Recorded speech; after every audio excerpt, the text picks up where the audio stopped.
Wah! And then hop back in. Look at my class ability energy, bro. Hop back in. Dude! Look at this! Wait, no. This is crazy. Look at it. Look at it. Look at it. Dude, it's just an infinite. What is he supposed to do? I wasn't even using my grenade during that. No, that's insane. That's crazy. So this build is the result of many Strand Warlock buffs that literally just hit today. And absolutely everyone watching this can use it because there are a ton of different weapon options that you can do with the build that everyone will have access to at least one of them. As I said before, and as you saw in the intro clip, this is a very Threadling oriented build, which is exactly why for our exotic armor piece, we are going with the Swarmer's exotic legs. We're destroying a Tangle spawns a Threadling, and our Threadlings are going to unravel targets that they damage. Interestingly about the Swarmers though, destroying a Tangle doesn't just spawn a Threadling, it actually spawns 2 Threadlings instead. I also want to give a quick demonstration as well, and don't worry, even though you're seeing the firing range, we're just in the firing range for a brief moment to showcase some of the things that the build can do. We will be actually testing out this build in real difficult challenging content. So when it comes to destroying Tangles and proccing Threadling generation with Swarmers, you are allowed to destroy them either by shooting them or you can pick them up and throw them. Either way, they will generate 2 Threadlings from Swarmers. Doesn't matter how you destroy them, whether it's a throw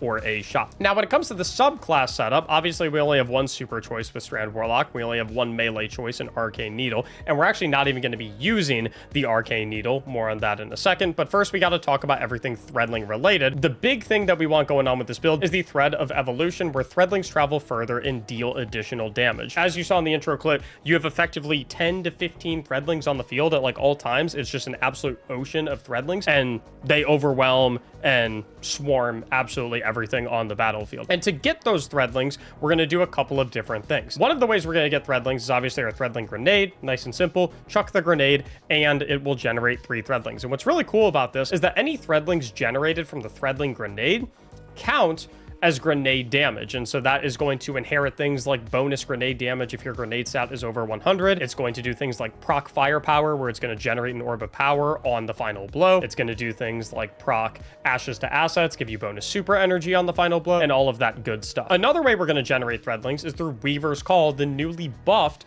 Strand aspect, where activating your class ability is going to weave 3 Threadlings and deploy any Threadlings you have perched. Now, a quick reminder on how perched Threadlings work is any Threadling that is sent out onto the battlefield that does not eventually find a target to go in hit, it will eventually make its way back to you and perch on top of you. As you can see on the left side of my screen, I have 5 stacks on Threadlings. You can have a maximum of 5 Threadlings perched. You can see them orbiting me right now. And anytime you have a perched Threadling, they will release themselves one by one as you deal damage to enemies. So simply by shooting an enemy right there, I'm going to have a Threadling go out and get that. And so if I shoot this Tangle right here, they got stuck in the ground again because they act a little funky in the firing range, it would seem. Oh, there you go.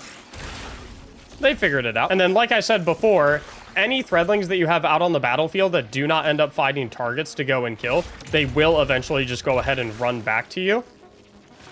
So right there, that one hopped on me. That one hopped on me as well. Back to 5 perched Threadlings. And as we were talking about Weaver's Call, anytime you cast your class ability, it's going to generate 3 Threadlings and release all of your currently perched Threadlings. So if you have 5 perched Threadlings, activating your class ability is going to send out 8 of them.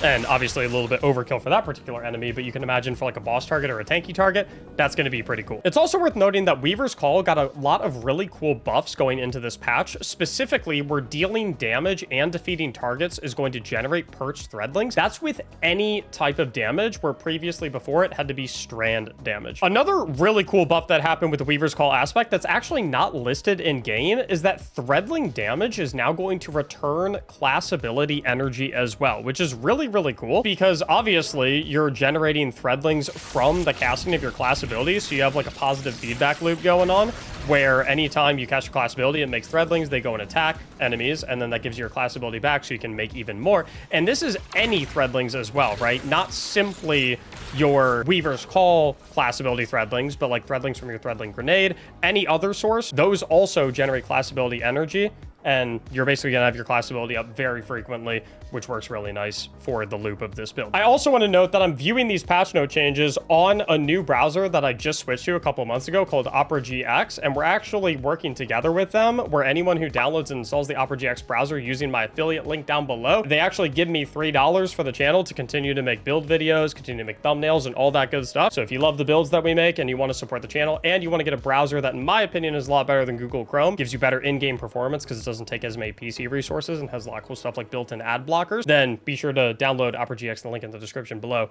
Appreciate it very much. Moving forward, though, our other aspect, which is going to be another way to generate threadlings, is going to be Weavewalk, which was also buffed in this patch. Effectively, anytime you're airborne, you can press the air move button, which is the same button you would press to do something like Icarus Dash or Amplified or something like that, and you will enter Weavewalk. Now, as most people who have used this before knows, anytime you're in Weavewalk, you have significantly increased damage resistance, and you're going to generate perched threadlings while you are in Weavewalk at the cost of melee energy. The ratio on this is effectively that one full melee charge is going to equate to 5 perched threadlings. So as you can see here, by the time my full melee charge is done, it's actually more like 80% of a melee charge. So since Arcane Needle on Warlock gives you 3 full melee charges, that accounts for approximately like 18 to 20 total threadlings or something like that, if my mental math is correct off the top of my head. Those 3 melee charges are going to be equivalent to a minimum of 15 threadlings, probably more so like 18, 19 threadlings, something like that. But what's really cool about Weavewalk is it just got buffed where when you exit Weavewalk,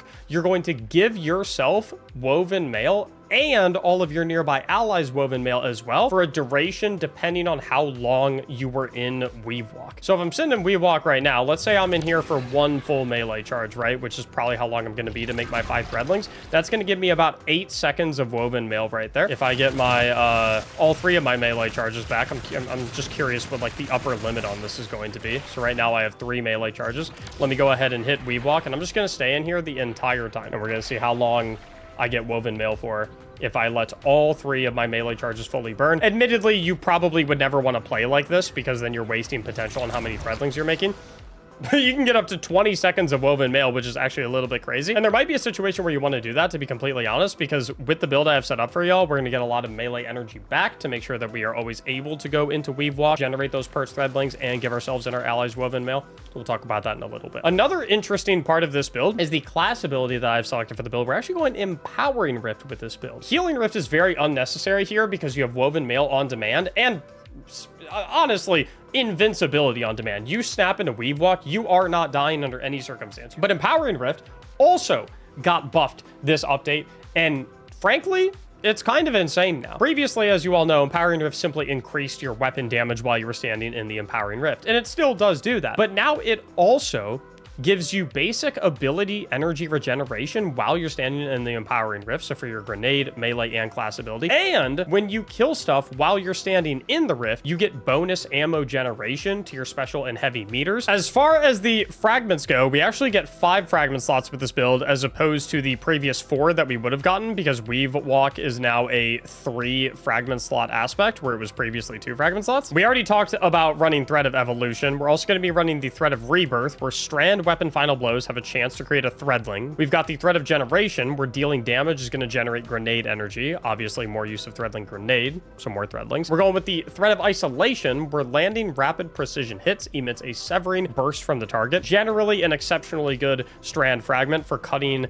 any enemy's damage in half. It's very ease of use. It just kind of happens in the background. It's very solid. And it gives us another way to strand debuff targets. So we have another way to make tangles, as tangles are generated from any strand debuff target that we defeat, assuming that tangle generation is off cooldown. And obviously we like generating tangles because every tangle equals 2 extra threadlings. And generating tangles is also going to give us more melee energy through our final fragment, the Thread of Fury, where damaging targets with a tangle is going to grant melee energy to help us keep our melee energy up, so that we always have a little bit of juice to be able to turn on Weavewalk, get those perched threadlings, get that invincibility, and get that woven mail. Now, as far as weapons go for this build, there are a lot of options that you could go with. The main thing that I'm gunning for here is having something with hatchling on it, specifically enhanced hatchling if we can get it. And you can either get this by doing a crafted weapon and doing the enhanced version of the trait for an ascendant alloy, or if you get a high tier version of a weapon with hatchling, it'll become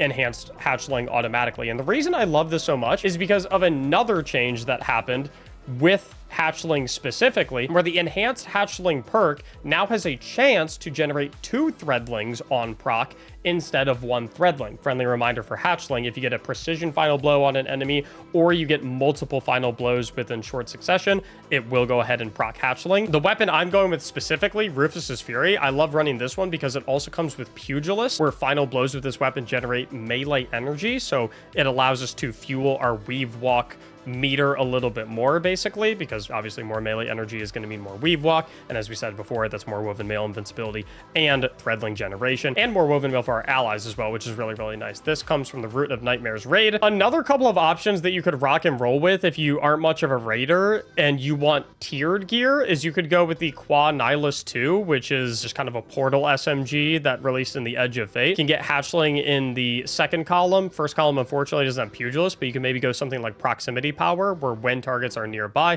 final blows grant bonus melee stat. So yeah, you can't get Pugilist, but you can juice up your melee stat a little bit, and then you don't have to invest as many melee stat points in your melee stat, and you can put them somewhere else. Also, the Auric Disabler auto rifle from Trials of Osiris, hatchling right here in the first column. You could pair that with something like Target Lock, Sword Logic, Kill Clip, or Onslaught for extra fire rate / damage if you just want to go the damage route a little bit. The Last Thursday Pulse Rifle, the Kepler Pulse Rifle, has Demolitionist and Hatchling if you want to go a little bit more into the grenade routes. You can throw more Threadling grenades. Also has Strategist, which is basically Pugilist or Demolitionist, but for your class ability. We all know how good your class ability is for this build because it spawns 3 Threadlings as well, thanks to Weaver's Call. So there's a lot of picks that you can go with when it comes to legendary weapons for this build. But what if you want to go exotic weapons? The Barrow Dyad, even though you can't get enhanced Hatchling on it, you can craft it with Hatchling, and this weapon, generally speaking, is just absolutely exceptional. Unfortunately, though, if you don't have Barrow Dyad yet, it's currently impossible to get right now. So make sure you comment down below if you want Bungie to make this thing re-obtainable in the game. Like, literally, just stick it into the Monument of Lost Light so that people can go to the tower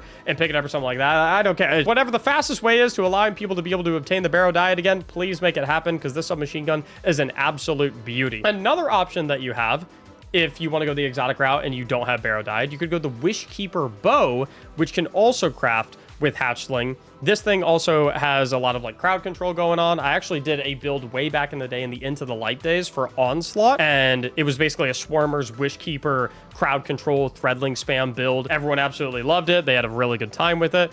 It's basically going to be a better version of that if you go ahead and try out the Wishkeeper Bow. So we might try out a couple of these as well. Next up is going to be stats. And as you can see here, I have quad 100s going on. Reason number one is you don't really care that much about going over 100 stat points for any particular stat for this build, because going over 100, generally speaking, gives you bonus damage, or in the case of your class ability, gives you an overshield. We don't care about having an overshield with this build because we have Weavewalk and Woven Mail, so we're good to go on that front. Investing into over 100 grenade is probably the best option to go if you do have extra stat points left over. And the reason for that is because, as we discussed before, your Threadling grenades inherits all grenade benefits. So the 3 Threadlings that come from the Threadling grenade specifically would be buffed by bonus grenade damage from being over 100 grenade stat. Unfortunately, that bonus damage would not apply to the Weaver's Call Threadlings, or the Weavewalk Threadlings, or the Hatchling Threadlings, or anything like that, or the Thread of Rebirth Threadlings. It would just be to the Threadling grenade ones, which is why I don't prioritize it too much. I would much rather prioritize ability uptime rather than bonus damage just on the Threadling grenades. But if you do have extra stats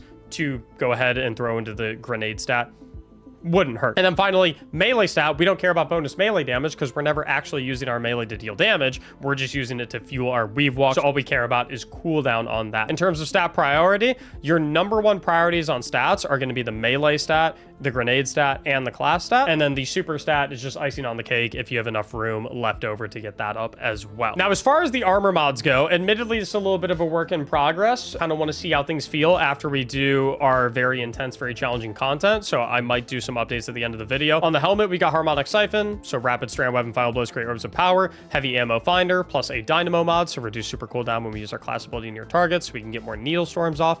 On our gloves, like I said with this build, we care a lot about ability regen, which is why we're doing momentum transfer and bolstering detonation. So anytime we cause damage with a grenade, aka the Threadlings from our Threadling grenade, we get class ability energy and melee energy to make us even more Threadlings through Weavewalk and Weaver's Call from class ability activation. Also got firepower, so that when a Threadling from our Threadling grenade specifically kills an enemy, we're going to generate an orb of power. Chest piece is just resistances as usual, nothing crazy here. Down on the boots, we've got an absolution mod, an innervation mod, and an invigoration mod, so we get all ability energy, grenade ability energy, and melee ability energy whenever we pick up an orb of power, and we're making a lot of orbs of power through our siphon and our firepower mod. And then finally on the class item, Reaper, so that anytime we cast a class ability, which is going to be a lot, next weapon file blow makes an orb, distribution, so that we would reduce cooldowns of all of our abilities when we do it near targets, and outreach for our melee ability specifically. Like I said, I might tweak a couple of these after we get a run-in, but this is my current setup. Final thing I want to talk about is going to be our artifact, because the artifact has some crazy stuff that's not required for this build, but definitely takes it up a level. Starting with tightly woven. While woven mail is active, gain increased class ability and grenade stats. Threadling proliferation, where dealing strand weapon damage has the chance to spawn a Threadling. Defeating a strand debuff target increases this chance. Elemental benevolence, granting allies an elemental buff, such as woven mail when we exit Weavewalk, is going to give us class ability energy. Refresh threads, we're picking up an elemental pickup or a tangle while we have a strand super, grants energy to our least charged ability. Hack tactics, this is probably the biggest one. Dealing damage with Threadlings increases Threadling damage, and at maximum stacks, Threadlings stun unstoppable champions. The first sentence of that is the really big part. Bonus Threadling damage on top of evolution. Threaded blast, where destroying a tangle with strand damage increases the radius of the explosion and its damage. Shield crush, where while you have woven mail, your melee recharges faster and deals increased damage. Obviously, we don't care about the increased damage part of that,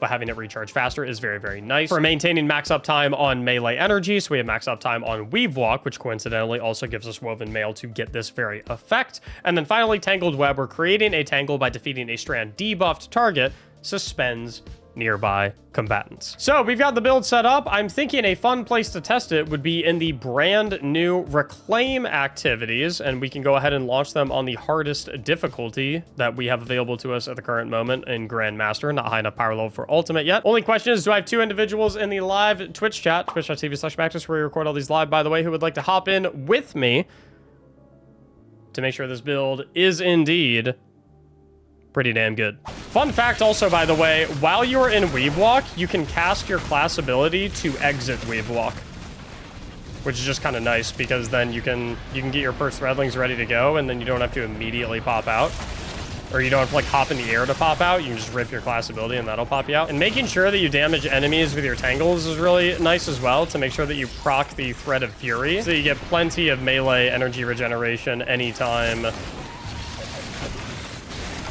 that you hit enemies with it, so you got more Weavewalk juice.